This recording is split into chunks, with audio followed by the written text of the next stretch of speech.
Magandang araw sa inyong lahat mga kapit lovers and welcome na naman sa aking channel. So ang topic natin ngayon mga kapit lovers ay gagamitin ko yung bagong ampon ko na pusa. Dahil basa yung tae niya, so nisipan kong gamutin. Ano siya?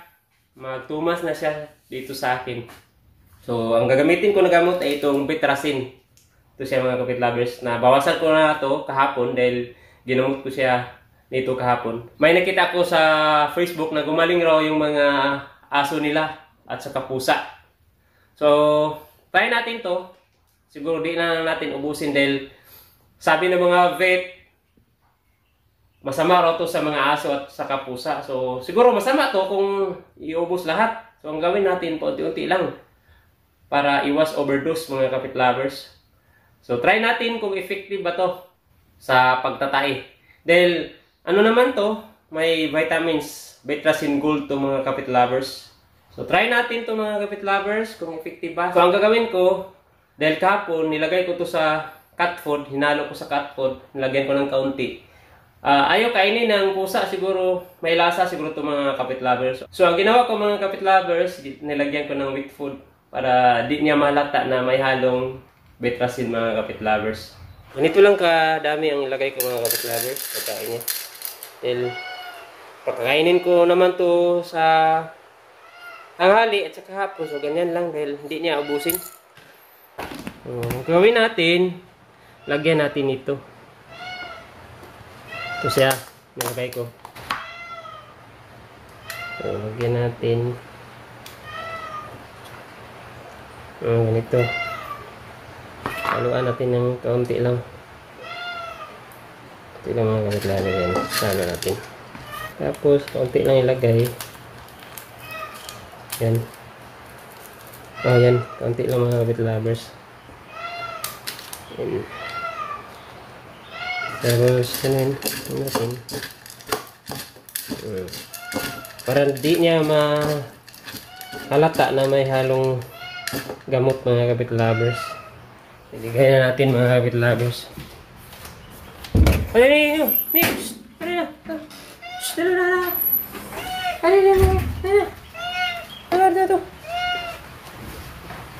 ulan kasi sa labas.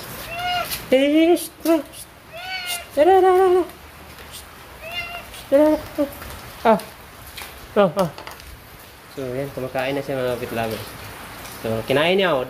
Kahapon, nilagyan ko ng gamot na Betracin yan, tapos hindi ko hinaluan ng wheat food. Hindi niya kinain. Ngayon, kinain na.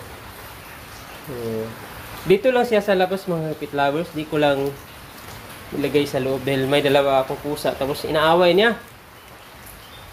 Tapos, ano rin, hindi pa to kapon. Kahit saan, umiihi. Dito ko na lang siya nilagay sa labas. Okay naman siya dito dahil marami naman siyang matulugan yan. Oh. Dito, pwede siya matulog dyan. Sa loob, yan. Oh, yan. May carton dyan. Okay naman. Tapos doon siya palagi. Yan. So, tingnan niyo mga kapit lovers, okay na siya, oh. Yeah. Unti-unti nang gumanda yung mga balahibo niya, yan. Ang problema lang, di ko pa na pabakuna to ng anti-rabies. Talagang ipabakuna ko to para iwas rin na baka di natin alam, tayo ang makagat. Hindi natin alam na may rabies to mga kapit lovers. So, for prevention rin, ay pabakuna ko to. So, kahapon din niya inubos. Kaunti lang kinain niya. Dahil nalaman niyang may halong gamot. Siguro, may lasa yun. May ibang lasa yun. Ngayon, hindi niya nahalata na may halong gamot ang pagkain niya mga kapit lovers. So, obserbahan na lang natin kung hindi na ba siya magtatae mga kapit lovers. Dahil dati, kahit saan tumatae, yung pati sapatos ko, nataihan. Miu!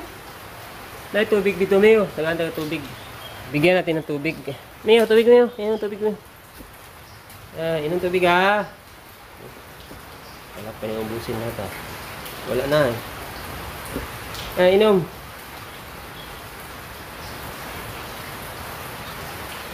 Ayaw, minom ng tubig, ha. Minom. Dati, ayaw niya uminom ng malinis na tubig. Yung tubig sa kanal ang gusto niya. Siguro din siya, inuuhaw. So, yan. Mew! Mew, mew, mew, mew. Ayaw. Iwa lagi.